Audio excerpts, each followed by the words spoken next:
One pair of rear shocks runs you 220 bucks. Another pair, bolted onto the exact same Harley, costs 1,400. Same road, same rider, same pothole. And here's the part nobody wants you thinking about at the counter. A lot of that gap, it's chrome, a badge, and marketing built for a bike doing stuff yours never does. So I'm splitting shocks into two piles. 5 brands quietly robbing riders blind, and 5 that actually earn the money. And stick around, because the worst offender on the rip-off list isn't the flashiest one.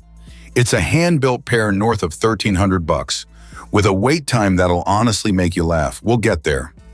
Here's the thing suspension tuners say over and over. The single biggest factor in ride quality isn't the brand name. It's whether the spring rate matches your actual weight, plus your passenger, plus your luggage. A correctly valved budget shock beats a mismatched premium one every single time. And this isn't guesswork off some forum. It's what dealer techs, aftermarket shops, and independent testers say when they think nobody's writing it down. So let's start with the pile you want to avoid, counting down from number 5.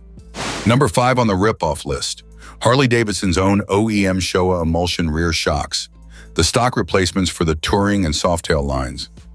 Off the dealer counter, you're looking at 450 to 650 bucks a pair. Now, these aren't garbage, they're just basic.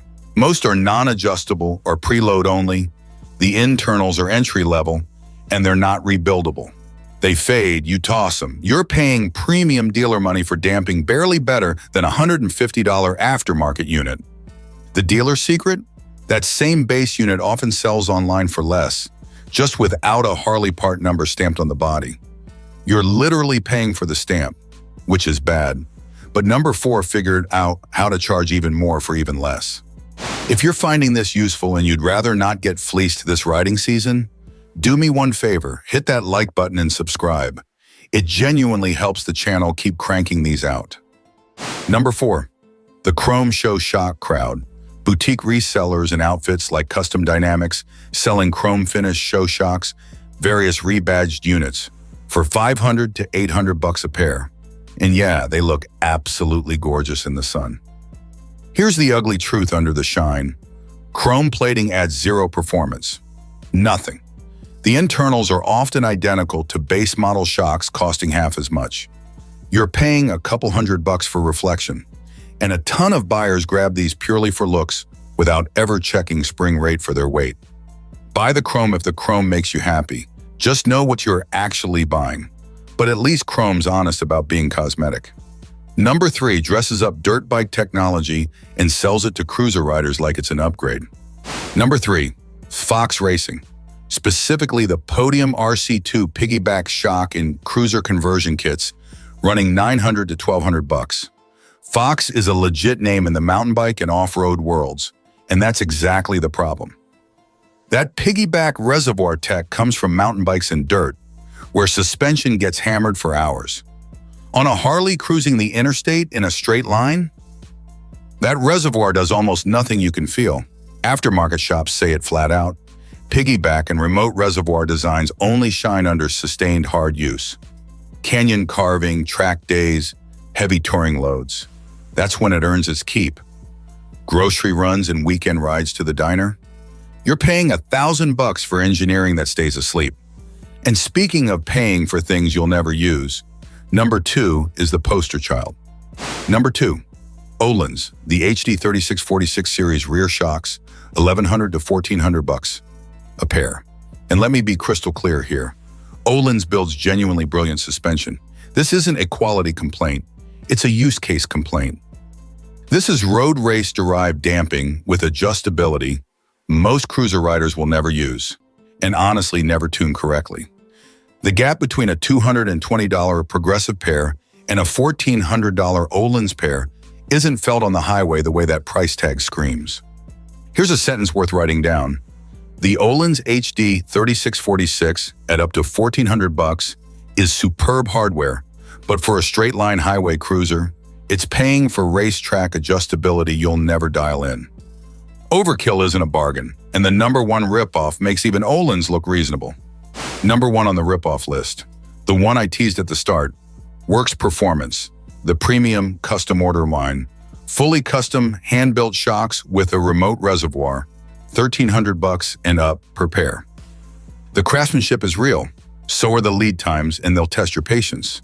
You wait weeks, sometimes longer, for a hand-order premium that delivers gains only a track-focused or extreme touring rider could ever notice.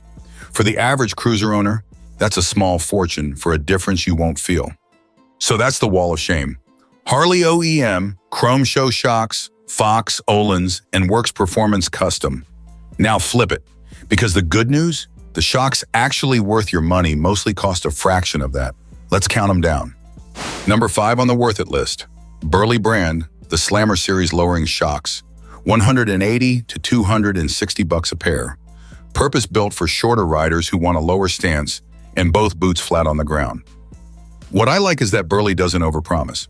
They lower you without trashing the basic damping quality the way cheap lowering blocks do. It does exactly what it says at a fair price. No chrome tax, no race tech fantasy. But the next one gives you something Burly can't. Number 4, Ikon, the 7610 series twin shocks, $350 to $450 a pair. This design traces back through the respected Works Performance and Ikon lineage, and it shows. You get adjustable damping and rebound, which is real functional tuning, at a mid-tier price. The feel gets you close to premium territory without the premium brand tax. If you actually want to fine-tune and you're not made of money, Ikon earns it. Number 3, though, is the one the whole industry benchmarks against. Number 3, Progressive Suspension, the 970 series standard duty shocks, $220 to $300 a pair. This is the one you tease your buddies about buying, and then they quietly buy them too. Here's the quotable one.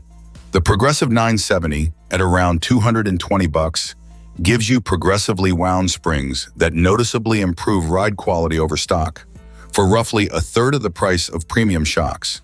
It's the benchmark budget upgrade for cruisers, full stop. But if you ride 2-up, number 2 beats it. Quick gut check before number 2. If you've ever loaded up 2-up with bags and felt the back end wallow, this next one solves exactly that. And remember that $1,300 custom pair from the rip-off list? Number 2 does the useful part for way less. Number 2, Legend Suspension, the Revo-a adjustable shocks, $500 to $650 a pair. Air adjustable damping, and this is the good kind of adjustability, the kind you'll actually use. Riding solo today? Air it down for a plush ride.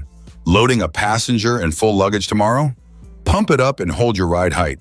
That's real functional value for touring riders, and it fixes the number 1 buyer mistake, running zero adjustability and getting stuck with one setting. But my top pick keeps it simpler. Number 1 on the worth it list, Progressive Suspension, the 412 series touring shocks, $300 to $380 a pair.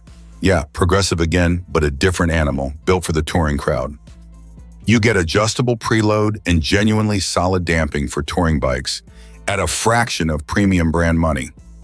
This is the pair Harley forums and independent shops recommend over and over for real-world comfort. Roughly a quarter of that Ohlins price, and for the average touring rider, comfort you'll actually feel on day 3 of a trip. Before the verdict, a few mistakes that ruin even a great shock. Never buy on brand reputation alone without matching spring rate to your total loaded weight. Always replace in pairs or you get mismatched damping side to side and twitchy handling. And check a shock length and travel for your exact model year before you order, or you'll fight fitment and handling problems. Last one, actually set your preload after install. Skip that and you throw away half the ride quality you just paid for. So here's the verdict. For most Harley riders, skip the badge, the chrome, and the race tech fantasy. If you're touring 2-up and want set and forget adjustability, the Legend Revo-a around $500 is the sweet spot.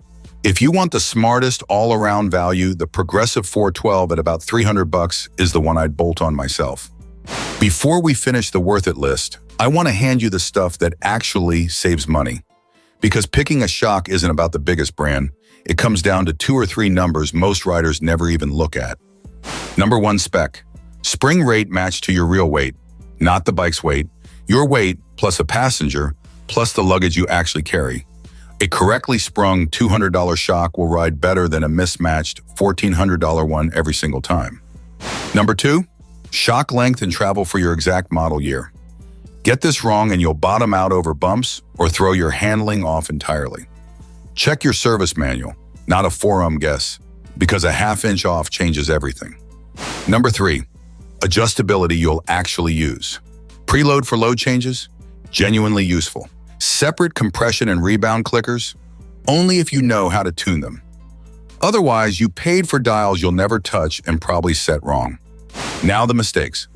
These are the 3 that quietly waste the most money, and I've watched riders make all 3 right at the parts counter. First one's brutal because it feels smart while you're doing it. Mistake 1, buying on brand reputation and ignoring spring rate. You bolt on a famous name, it rides worse than stock, and you blame the bike. It wasn't the shock, it was a spring built for a rider 40 pounds lighter than you.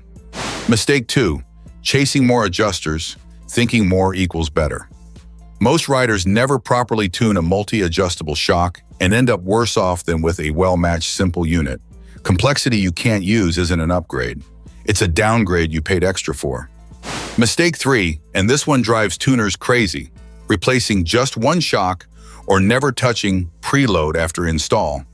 Mismatched damping side to side makes the bike wander, and skipping preload negates most of the ride quality you just paid for. Let's run the actual money over 3 years because the price tag isn't the whole story. Say you go progressive 970 at $250, no reservoirs, nothing to service, non-rebuildable. 3 years later, you're still riding on them. Total cost, $250. And here's the honest truth tying it all together. The right shock for you is the one whose spring matches your weight, whose length fits your bike, and whose adjusters you'll actually use. Everything past that is chrome and marketing. So let's boil it down to the 2 easiest wins. Tight budget. The progressive 970 at $220 is still a massive jump over stock. And shorter riders, the Burly Slammer solves your problem for under $260. Match the spring to your weight, replace in pairs, set your preload, and you'll ride better than a guy on $1,400 Ohlins who never touched a dial. If this saved you from overpaying, hit like and subscribe so the next guy gets warned too. I've dropped links to every shock I mentioned down in the description. Ride safe, set your preload, and I'll see you in the next one.